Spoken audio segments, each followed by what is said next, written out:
Good morning, good afternoon, good evening, depending on where you're joining from. And welcome to the Ghana Green Build It Summit.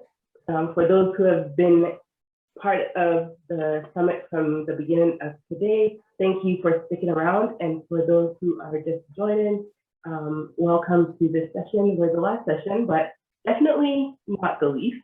I have a dynamic and pretty powerful panel of interior design professionals that are going to be chatting about the art of green living.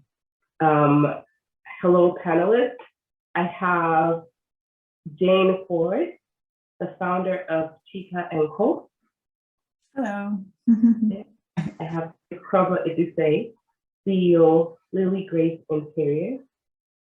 I have architect William Evans Palm, CEO Spectra Global, and Ophelia Akiwumi, CEO Art Deco.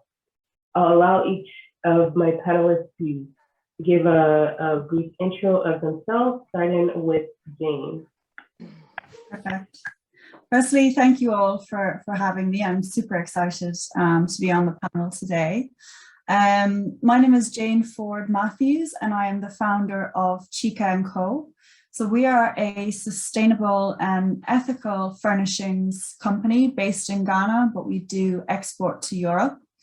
I also do sustainable interior design for both commercial and residential clients. Awesome. Thank you very much, Jane. I will go over to Grace Kroba Iduse. Hi, it's a pleasure to be here. And yeah, I'm Grace Kroba Iduse. I'm the founder and CEO of Lily Grace Interiors. It's a boutique interior design portfolio, which is specializes in outdoor and indoor design as regards to eco-friendly and sustainable solutions. Thank you, Grace. Over to William, architect William. Thank you very much. Hi, my name is William Evans Halm. I'm the principal architect and CEO of Spectra Global Limited. It's an architectural and interior design and build firm. We are very passionate about sustainable architecture and interior design. Awesome. And Ophelia Akiwumi, please go ahead. My name is Ophelia Akiwumi, and I'm the CEO of Art Deco, which has been in existence for about 30 years. I've always been into using sustainable materials for both furniture and now in building accommodation for people. Okay. Thank you so much, everyone, for your intros. I know we have two presentations before we get into our topic here. And so let's see, who do we have started? Grace, we'll probably have your presentation come up. Do you have an intro to that presentation that you want to share with us? Or all right, thank you. Yes, we don't have a lot of time, so I'm going to breeze through this presentation very quickly. And so basically we're talking about the art of green living and from an interior designer's point of view, from interior designer's perspective. So yes, right now everyone is talking about sustainability. Everyone is worried about, global warming and all that. So there's a lot of information out there, and it is the responsibility, because at least I take it very seriously, of the interior designer to create that awareness, because we deal with the clients very closely to help those clients make the right choices about about the products that they're using, about the materials and all that. So I'm just going to dive in very quickly. So basically, some of the elements, the main elements we're talking about is materials, finishes, lighting, indoor air quality. Any interior designer, what's his or her should be looking at indoor air quality. Normally, we just look at all the aesthetics and things like that. But the way the world is now, we all need to play our part in, sustainability and making people safe and our environment safe. So it's our responsibility. And also, and I'm sure that lots of clients out there who also want to play their part. So I feel it's my responsibility to create that awareness and to help them make those choices. So I will just touch very quickly, natural materials like bamboo and stuff like that. They're versatile, they're strong, flexible. I'm sure we're going to be talking about later. It's fast growing, and we're talking about the cost as well. So it can be used for everything, literally. We know bamboo in traditional sense for what it's used for, but it's now the application is in so many places in the home, in the office spaces as well. So they're also looking at textiles.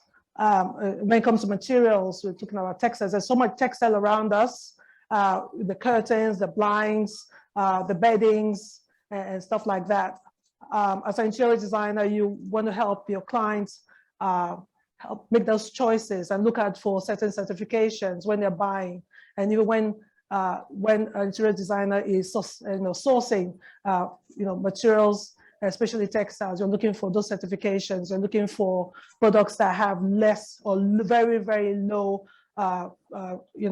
chemicals, so that you don't want to contribute to the ozone layer. You don't want to be adding more damage to the environment. So these are some of the certifications you want to be looking at, and especially textiles. You want to be looking at textiles that have been tested for harmful substances, which are made environmentally friendly facilities, and they're safe and socially responsible. So that's what it's all about. And there's some chemicals that, like lead, for example. You'd be surprised that there's still a lot of lead floating around in the system. There's formaldehyde, which is a chemical, which is a volatile organic compound, which is actually used traditionally in paints to give it that antibacterial, quality. Using paints, is using, disinfectants, a whole lot of stuff around the home and offices as well. So you want to be looking out for that. If one can get it very, very low or 0%, not easy, but one can get products that are very low in that. So when choosing, fabrics, for example, you want to be looking at, are they sustainable? Are they renewable? Are they biodegradable, or would they decompose harmlessly? So those are those decisions you want to be, looking at those areas as well. And anybody who has a conscience wants to play their part in looking at those, making those choices.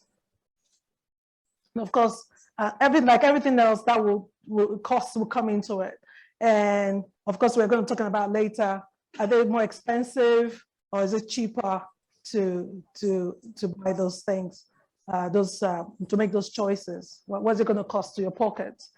And again, looking at finishes very important, extremely for interior designer. Paints, lacquer, varnishes are traditional aspects of finishes, for whether it's for your walls, your furniture. These three items are extremely important. They're not going anywhere. So again, the question for paint is sustainability.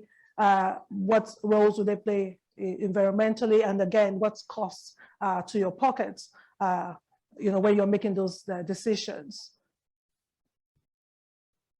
So I talked about volatile organic compounds earlier, and these are some of the things that causes. We take it lightly, but again, irritation. So that smell when you paint your home, when you paint your office, when you paint, generally that smell mostly comes from the VOCs, and it can cause headache, and sustained exposure over time can cause organ damage, skin reactions, fatigue. So sometimes we don't know why we feel ill, but it's usually because of what we have in our environment, and a lot of it is traced back to VOCs.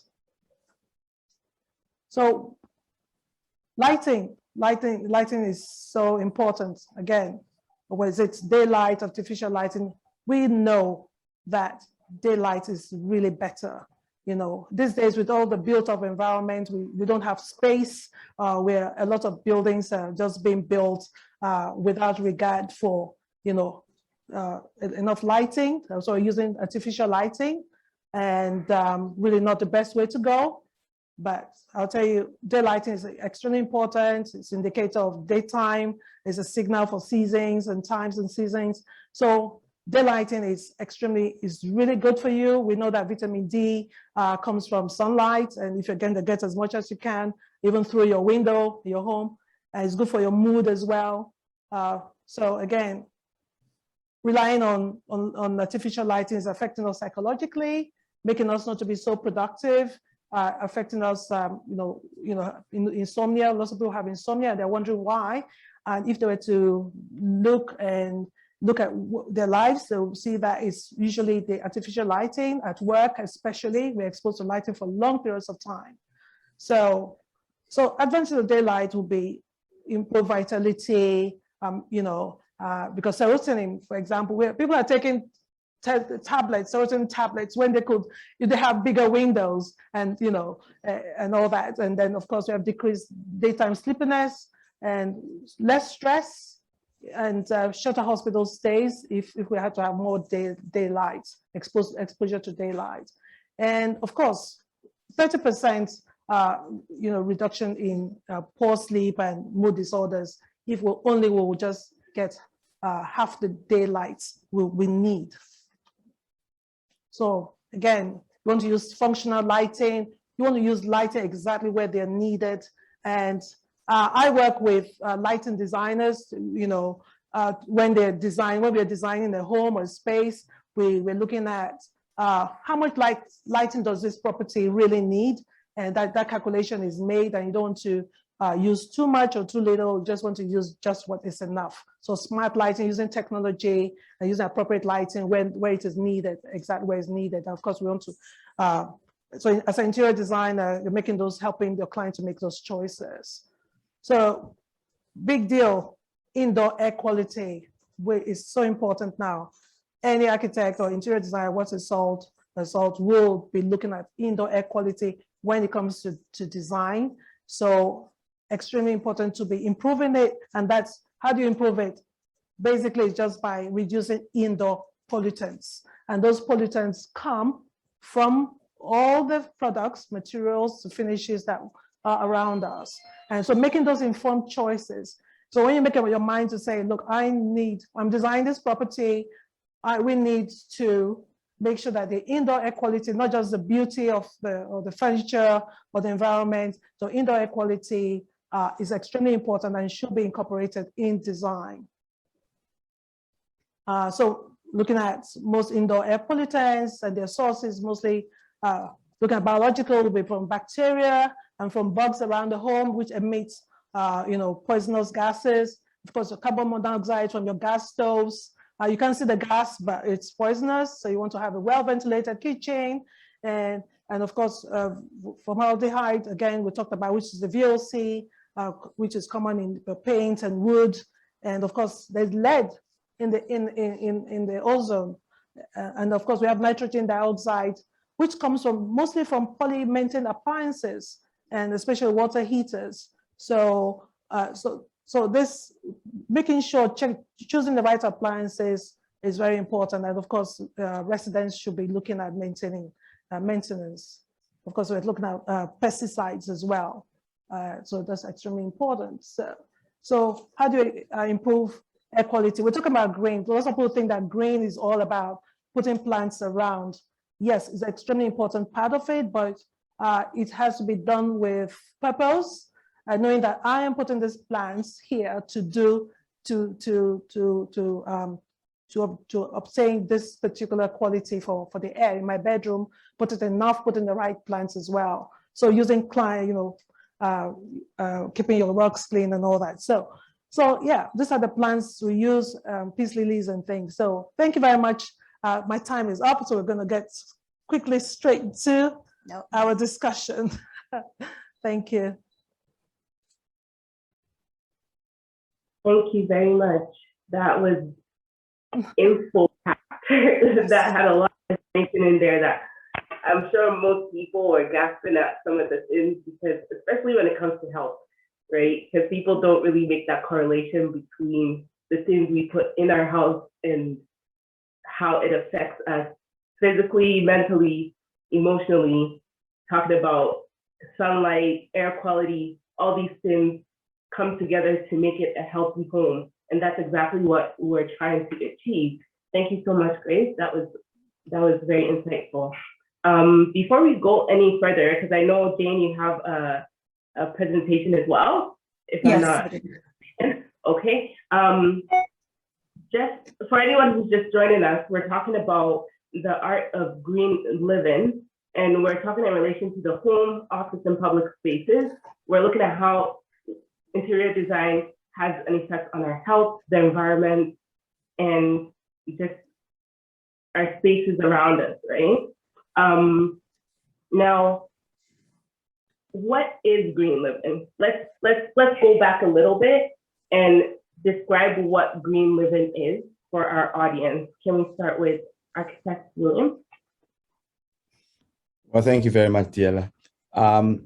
I think it's very basic. Green living is basically a lifestyle that allows us to get our needs met, right, without destroying the environment. So it's basically a way of living such that you can get your needs met, you can live your life, you can go about your daily activities, i.e. go to work, be at home, play with your kids, relax with family, without damaging the environment. So it's actually sort of a win-win situation for both people and the environment. And there are so many ways to achieve that. I believe that it starts with a deliberate mindset, and we practice it, it becomes part of our lifestyle. So in a nutshell, for me, green living is a win-win situation between people and the environment. Right. Thank you so much. Is there anything anyone else wanted to add to that?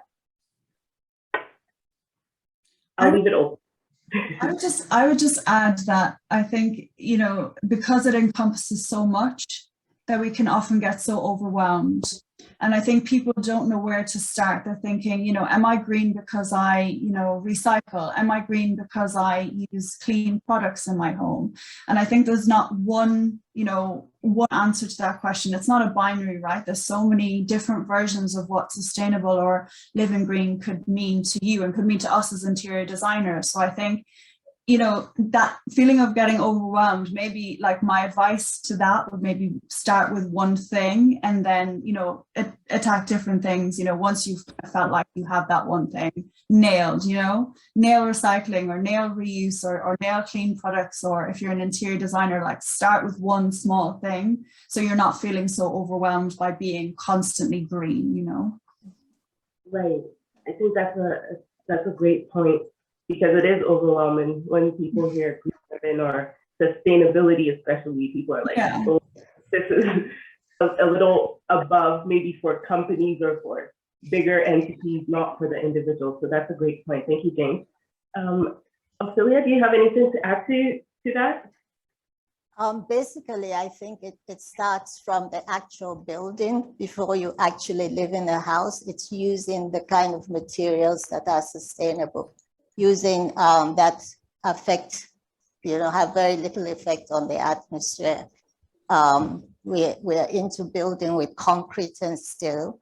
And, you know, if you start building primarily with non-toxic materials, local materials, traditional materials, you then actually move one step further to living in a green environment without polluting, you know, the atmosphere. And, you know, that's before you come to the inside of the house. It's what goes on the outside that matters. You know, if you're living in a concrete box, you're not going to contribute that much to, you know, the environment, because what is used to produce the concrete, you know, pollutes the air to no end. I think that's Right. basically where I come from anyway. Right.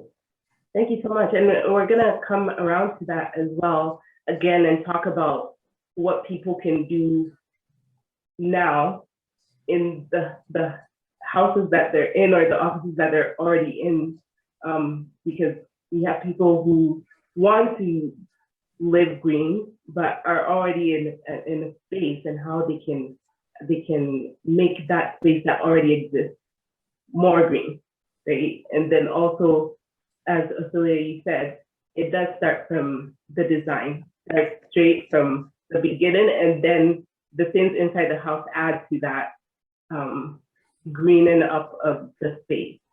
Thank you very much. Grace, did you have anything to add? Okay. I think living green is really a decision.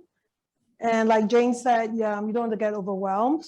But I think that once you make that decision, then, you know, working with, doing your own research and working with your architect or your interior designer or your builders, for example, certainly you will be able to make those decisions. You just need to, you know, say, I'm going to go green every little way that I can, anything I can do to make those choices. Where can I get the stuff that I need to use to make my own contribution for my health and for my environment? So that decision is the first step. Great. Thank you so much. So we have Jane. I'm gonna get you to go ahead and put your presentation through. We'll get to, I have a question here on the financial part, but we'll get to that. I'll just let you go ahead with your presentation. Okay. Fair.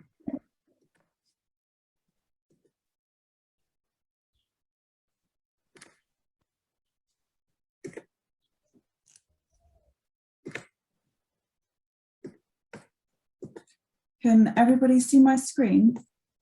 Yes. Yes. Yes, okay. I'm working with two screens, so I might turn my head to look at the camera and to look at my screen. I think Grace has touched on quite a few pieces, but I'll just run through quickly. So something I just wanted to touch on, a lovely quote from Our Common Future. I think my feeling is that we're shepherds here on earth. You know, we have a duty to look after it, but we don't own it. So we have to make sure that whatever we design and whatever we construct or whatever we do on this earth, we are making sure we have a duty of care to it. I think the earth is about 4.5 billion years old, and we've only been here for about 5 million of those. So we haven't been here for that long, but we've managed to do a lot of damage. So I think from now on, let's be kind of more conscious and mindful that we are shepherds in this world. So I think we touched on a lot of throughout the day why we should kind of integrate sustainable practices. But from, I suppose, an interior design point of view, humans have always, you know, sought elements to feel really safe, secure, and kind of emotionally balanced. And over the past year with COVID and the pandemic, we've really seen consumers feel like they want to return to nature, especially with the amount of time we spend at home. Everyone's kind of working from home. We spend over 90% of our time indoors. So we really need to make sure that us as interior designers or architectures, we're building buildings to really maximize the calming effects of nature. We need to also start making choices to mitigate the effects of climate change and biodiversity loss. And then, you know, we're talking about a climate point of view, but also from a financial point of view. I know there's a lot of kind of people in business and people in construction on this event. So let's just take the US kind of green building market as an example. You know, that market has been estimated to be worth over 82 billion, and it's rapidly growing. So there's so much opportunity for us, especially here in Ghana, to really tap into that kind of growing, I suppose, idea of wanting to get back to nature. Even look at like sustainable products. Those types of products have been grown almost year on year, and by 30% over the last couple of years. So, people are really spending with their wallets and making decisions to buy more sustainable products, But what actually, I suppose, what makes sustainable design, or what makes interior design sustainable? So us as interior designers or architects, we have to balance an awful lot, and we balance a lot of different aspects. I think Grace touched on it there a second ago. We're building and we're designing, concrete boxes. We're not designing buildings for the climate that we're in Ghana. The types of houses that we're building in Ghana are the same as the houses that we're building in Ireland. In a freezing cold country, the houses should not look the same. The houses we should be building, architecture from a mix of, from materials that can kind of navigate the dry climate, humidity, and then heavy rainfall. So that's one of the kind of key things that we need to start balancing as architects and interior designers. These other kind of 8 aspects that are on the screen now are things that I generally tend to try and balance, and I'll go through them in a little bit more detail. So the first one is what we interior designers call biophilic design. So it's quite an exciting kind of system-based way of recognizing that all of our choices, purchases, activities, and decisions, they all have an impact on our health, our well-being, and also the environment and our planet. So it's a kind of a human-centric approach. It puts the kind of building occupants at the heart of its design without, negatively impacting the environment as we do so. So we take into consideration artificial light, air conditioning, synthetic kind of textiles, mass-produced products filling our homes. So it's really crucial that we start to really think about bringing, living products into the home. As Grace mentioned earlier, like bamboo flooring, rattan, wicker furnishing, stone, natural woods. All those things have benefits to not just our health, but engaging our senses, supporting our well-being, reducing stress levels. And even from, we're talking about even from a commercial point of view, these things have been shown to positively impact organizational, financial well-being, by increasing focus and productivity. So it's really, as we said earlier, win-win. In terms of sustainable material sourcing, which we're going to touch on a little bit later, but I just wanted to kind of get into the nitty-gritty a little bit. We can do a few things to be a little bit more sustainable. We can look locally source, and I love working with the Ghanaian artisans to really elevate spaces. But then we work with those artisans. Are those artisans then using sustainable materials? What are the materials that they're using? And some good examples of that would be stone, wood, coconut, bamboo, and even recycled plastic. So then once we get the local, once we get the sustainable materials, then what's the finishing? And again, we touched on that earlier, but a lot of these finishes that we use, like the glues and the paints, are not healthier for our homes. They're very toxic. And it was touched on earlier, the VOCs, the lead, the PVC, all of those things can be found in paints, wallpapers, acoustic paneling, waterproofing, all the fire retardant things like that. All of those are harmful to our health. So can we get paints, can we get wallpapers that have little to no VOCs? Can we use acoustic paneling that are maybe the fiber of coconuts? Those things are out there, and we can start really researching and looking into them as viable alternatives and cheaper alternatives if we can get them in Ghana. Another thing that was touched on earlier, so I won't go over it too much, but it's the air quality. And, I live in Accra. It's heavily polluted, just like every other city is heavily polluted. So what can we do to kind of retrofit that? Can we use air purifiers, or for building, can we use clever design, to airflow across without obstruction? Can we insulate with hemp, or even build with hemp, or sustain it healthier materials, so that we're not needing to then, come in afterwards and retrofit with air purifiers? Thinking about working with ventilation levels and, even ultraviolet light. There's so many different ways that we can think about that. I've put plants in with a question mark because there's lots of research from NASA a few years ago to say that plants are great for air filtration, but then there's been some new research to say that actually you need about 10 to 1,000 plants per meter square to actually do any good. So, you know, but they do have other benefits. They boost our moods, they look beautiful, you know, there's lots of other, you know, great things that plants can do if they're not fully cleaning our air.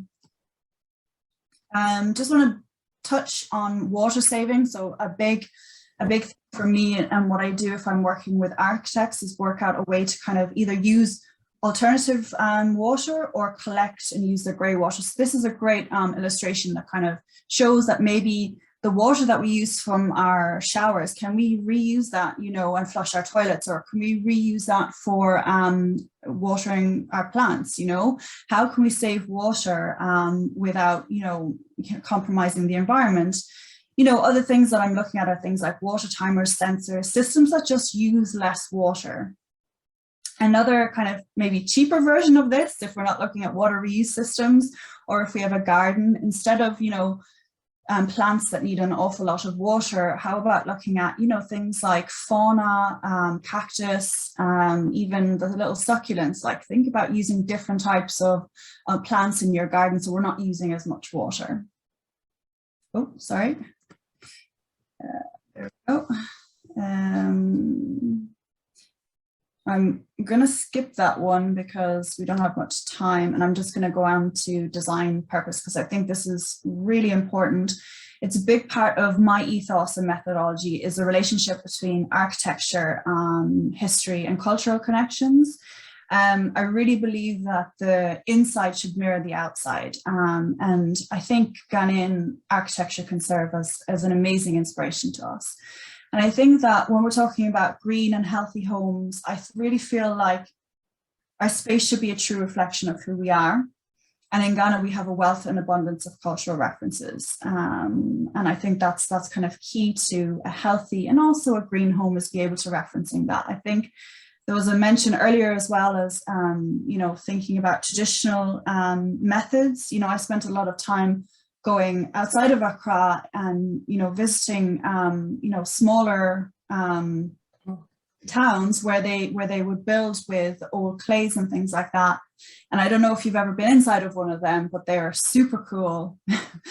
They're not like these concrete boxes. They're very cool. They're very, you know, they're very easy structures to build, and they're very, you know, they're very environmentally friendly. So I think we really need to go back to then move forward. So thank you. Any more questions? I'll leave my details there, or you can ask me afterwards. Thank you very much, Jane. That was great.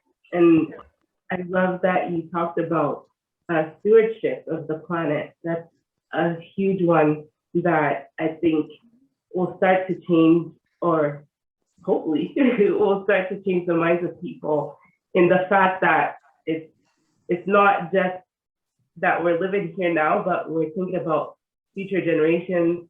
We're supposed to leave them something that they can use. So if we're destroying our planet, that's not something that can happen.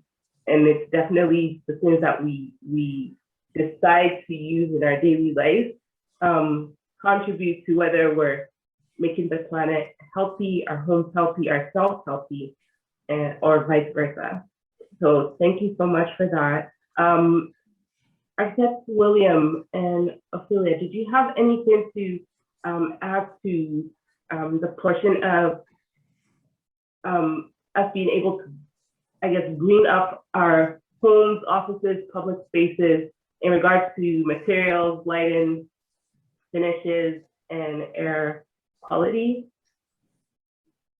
Well, yes. I like the point that Jane made about in the beginning about not being overwhelmed. And one of the points she made reference to, for example, WCs. You know, essentially, because green or sustainable living has been added for quite a while, most essentially, we are already practicing it. We just need to ramp up our efforts. For example, some 10 years back, we used to use WCs that when you flush, you use about 11 liters of water, the traditional twist handle WCs, right? Now, in almost every home, you have these press button WCs, either low flash WCs or dual flash WCs. We do about 30% of the water that was being used previously. So already we must not feel overwhelmed because we are already doing that. We have moved from the use of incandescent bulbs, right, to energy saving bulbs, right? That is seriously dropping our power consumption. I remember the days when we used to have 60 watts, 80 watts, 100 watts. Today, for the same illumination, you are doing 15 watts, 12 watts, 6 watts, right? So already, we are already transitioning as a people gradually towards green living. The problem is whether we are doing it fast enough in relation to the degrading of the environment, right? So I think that there are so many ways we can incorporate this green living into our spaces. Example, for me as an architect, the first thing I'd want to say is, I mean, obviously when you're designing a building, the first thing you want to look at is orientation. Whereas in the West, you design to embrace heat because of the cold weather. In our part of the world, we design to cut out excessive sunlight, I mean, hitting the building, excessive heat, and we allow natural ventilation. So I would say, for example, when insist on your designers to think about lighting, daylighting, insist on your designers to think about natural ventilation. It's amazing how everyone has switched to sliding fixed glazed windows, run away from louvered windows, but they are beautiful louvered windows. Louvered windows are beautiful. They allow maximum ventilation. If you use a 3-bay sliding window, you get 30% efficiency of the window. If you did the same 3-bay in louvered window, you got 99% ventilation. So think about that. So it's about time we insist on our designers to be thinking about this. So I would say that we need to look at things like orientation. In our part of the world, the sun rises from the east and sets in the west. And so even in planning the spaces, you want to put non-sleeping spaces in such areas. You want to put your kitchens in the west because you actually want the sanitizing power of the sun in your kitchens and stuff like that. I also want to say that there was a little study that was done in a hospital about people in rooms that were exposed to the outdoor environment, and people in rooms because of design had no windows. And it was discovered that people in the rooms that were exposed to the outdoor environment recovered faster. There's absolutely a correlation between greenery and our well-being. And I want to challenge us to change the narrative from thinking about green only for the environment, but greening for us as the human beings on earth is much beneficial to us. It helps us, it will improve our well-being. Green spaces, I want to talk more about offices. Green spaces in an office environment essentially increases the bottom line profit for the CEO. So let me give an example. If you have an office space, you have enough daylighting, you've introduced greenery into the space, you've designed with biophilia, water features and stuff like that.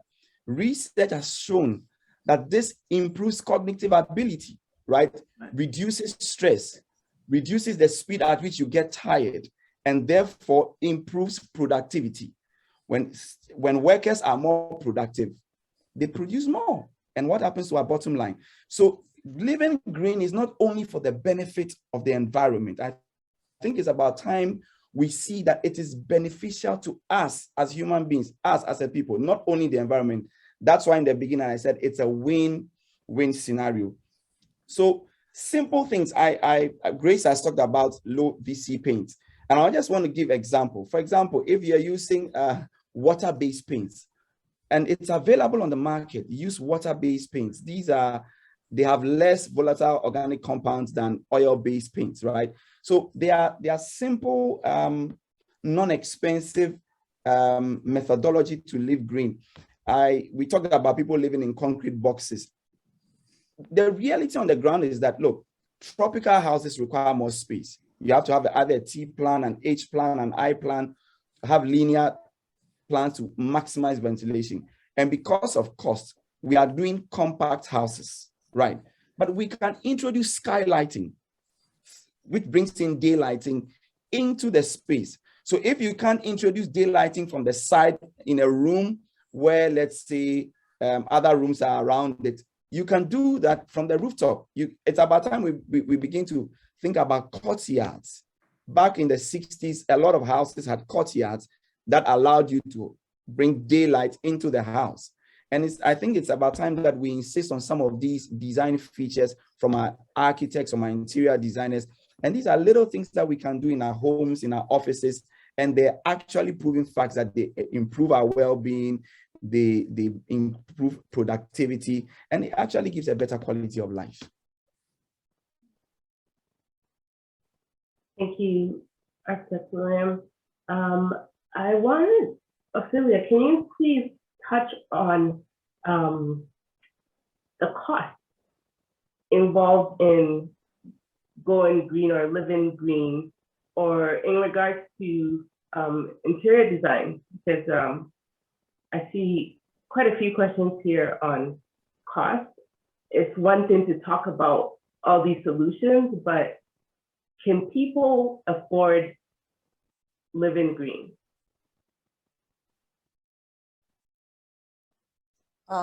Is it me? Well, the thing is, I think basically it's a mindset of the people of this country. Not only the people, but also the architects. We seem to be stuck in a narrow channel of not trying to think outside the box and convincing clients to go, to do things in a particular way. Generally, a client will come to you and say, right, I want this and I want that because I've seen it here. But whether it is convenient or to your way of living is another issue. And you have the complaints, the architect says, oh, well, they don't really want it. If we give them the design, they go to somebody on the wayside to do it, or the person comes to you and say, well, Kweku Mensah has built this house and I want the same thing. But Kweku Mensah's lifestyle is not necessarily your lifestyle. And it's for the architect to say to them, listen, I can give you an alternative and, build in a way that suits the climate. But they never, they always tell you, well, the client doesn't want. But you are the architect, you are the designer. It's for you to change that mindset. And until we get that from that level, all this, talking about going green and doing this is not going to really get us anywhere, because concrete bunkers are going up daily. And everybody, we come from a culture where we don't live on top of each other. Traditionally, we have the house, we have the compound, we have everything outdoors. Now, we've gone, everything is indoor. Whatever was there before, which worked, we've been busy tearing it down and putting it in all these things that come from cold climates, which really does not suit our lifestyle. We are blessed with the sun, we are blessed with, a good environment, and all we have to do is to look at what we have and then use it, and not look at what is, outside and bring it inside. And that means you are, you have arrived or whatever, and it's just basically a mindset. I was inspired to build with raffia.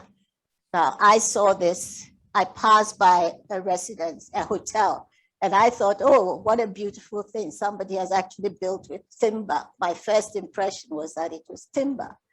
And, after I took a, went back and had a look, and it wasn't timber, it was raffia. And I was like, wow, somebody actually thought out of the box and built this fantastic hotel. So, it was cheap, it was beautiful, and everything was local. So why can't we go that way? And I decided to do an experiment of it. And it really, works so well. And this is where, everybody thought, oh, it's not safe. The first thing people say to you, is it going to burn? I say, everything burns. It depends on how the wiring and everything. If it's done properly, it can last forever. Look at the Far East. Look at Europe. Buildings are not built with all the buildings are not built with concrete and blocks. You know, buildings have been standing for generations, built with timber. Scandinavian countries, in the States, in England, everywhere in the world, except here where we have the raw materials and we all so worried about, you know, it's going to burn or the thieves are going to come in. You can't lead your life with that kind of attitude. And really basically depends on the architects of this country to try and, you know, move that out of this box-like thinking that we have, you know. You find these beautiful old houses and next thing you see, as you said, they've removed all the louver windows and put in these sliding windows in which they end up with very little ventilation, but it's fashionable, as they say in quote, you know. So it's a mindset that has to be constantly, you know, talked about and changed, and not just one conference and then that is that, you know. It's just something that has to be put in practice for people to see and educate people constantly before you can actually do anything else. Right. Thank you so much.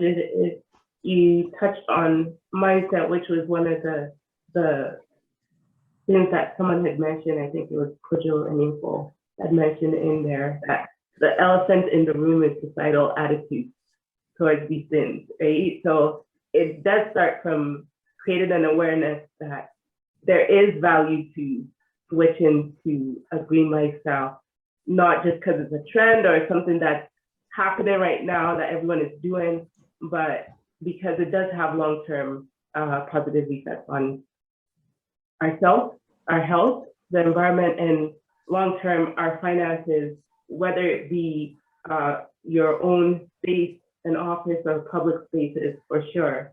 So thank you for touching on the aspect of the mindset switch. It's definitely needed for sure. Can I touch on that before we move on, Julia? I've had a similar kind of experience. We've been trying to build our home in Ghana, and we're trying to build it as sustainably as possible. And we're having a lot of trouble with the architect and getting him on board with the idea. And that's been a real struggle, because I've been wanting to use things like bamboo as a frame, which has been done in Ghana. I know schools that have been built with bamboo as a frame. And he's constantly pushing, you know, steel or, you know, concrete and things like that. And it's been a real struggle for me personally, just to be able to work with, you know, the architect on those things.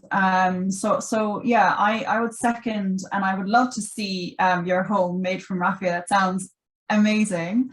Can I just also answer the question about the living green and how, I suppose, is it affordable, right? Because that's always, you know, the question. Do you have to sacrifice luxury to live sustainably, or, you know, is it just for rich people, you know, or people with lots of money? You know, how attainable is it really? And I would say that, you know, in some ways it isn't as attainable right now, but in lots of ways it is.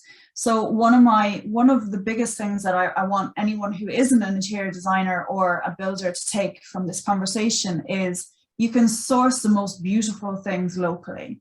And another thing with the mindset with Ghanaians that I found is, you know, everyone wants things that have come from abroad. They don't want something made by a local artist. And I find most of the time, this isn't everyone, but most of the time, they want something that's been imported from the US or China. And I'm like pulling my hair out, because these things are beautiful and I'm exporting them out of the country, you know.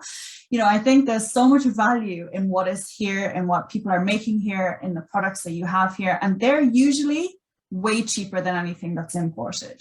So if you're looking to really kit out and furnish your home, there's so much cheaper option just by going locally than by importing all of your things or by buying imported goods. So I think it is attainable in that sense. And I think there's a lot of ways that maybe it isn't as attainable for people to live like that.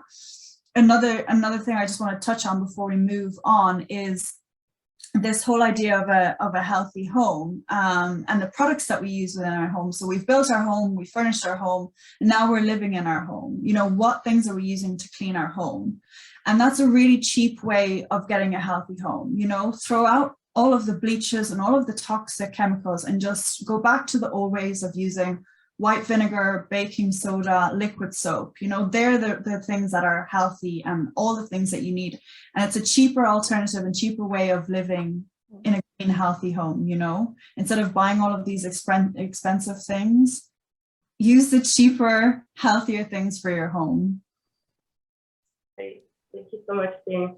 Just for the sake of time, I know there are more questions and people are really excited about this topic and have so much that they want to find out, but we do have to wrap up. I'm just gonna get everyone to kindly start in with Grace. We'll go Grace, Architect William, Ophelia, and then Jane.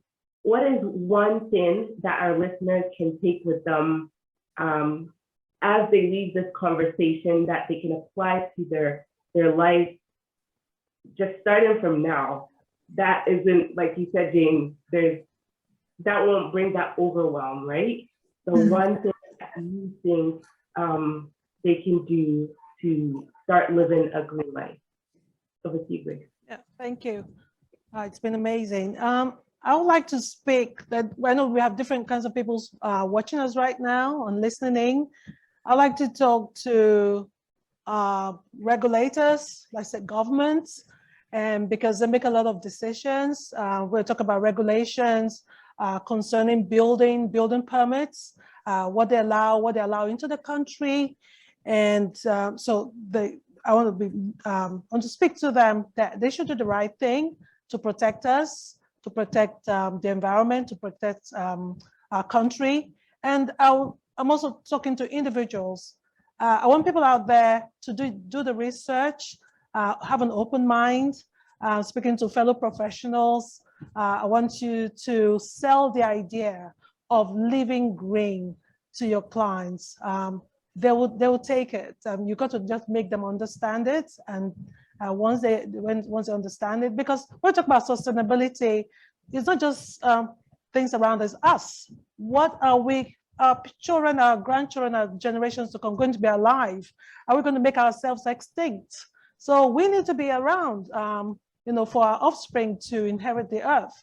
And if we don't have anything to give them, then what's the point of sustainability? So governments, individuals, regulators, I'm talking to you.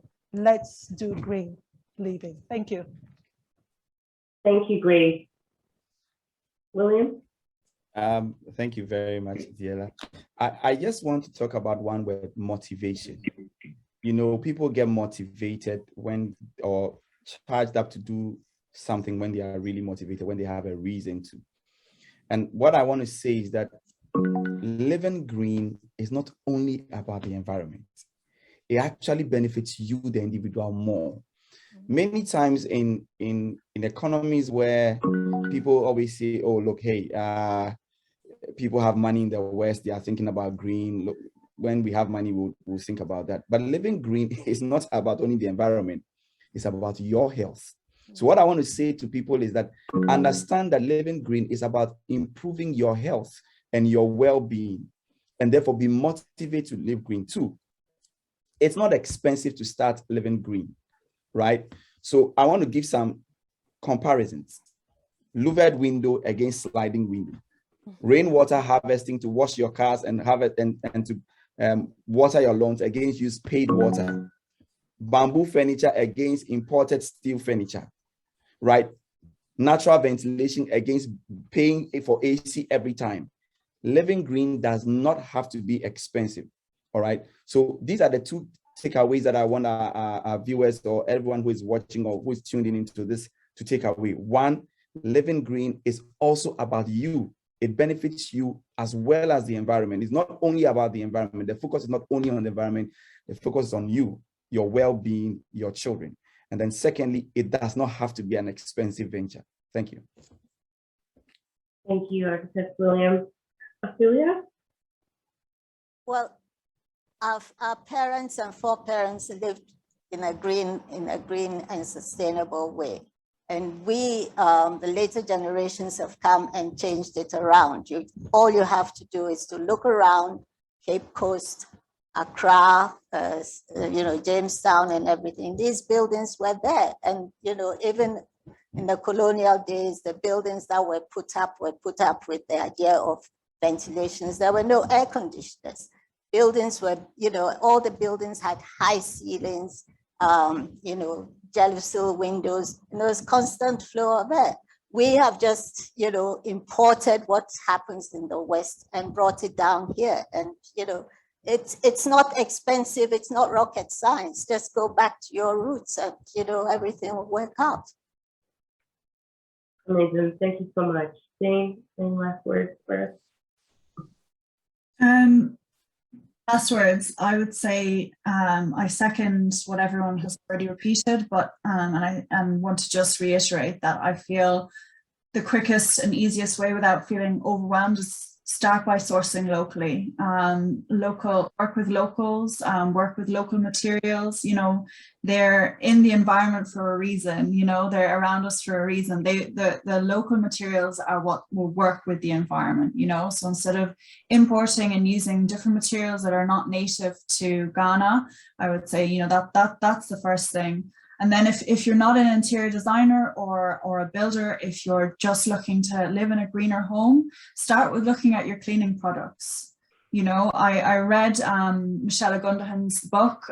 She's an interior designer, and she states that homes are 90 times more polluted than the average street. So, and one of the reasons for that is all of the reasons we touched upon before, but because of the cleaning products and the toxins we bring into our home. So a super easy thing for the average person is just look at the cleaning products you're using and replace with the more natural, cheaper versions of that.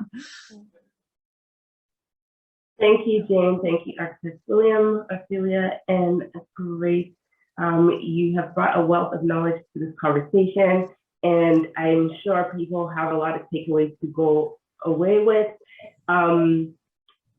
Thank you for being here. Thank you to the audience. Please go onto the Ghana Green Building Summit website, and you can find more information about the panelists. You can reach out. I'm sure they'll be more than happy to answer some of these questions that you have. But for now, I think it's a wrap. We're done. Thank you so much for joining me. I wish you a wonderful rest of your day. And to the audience, I guess we're going into the networking session. So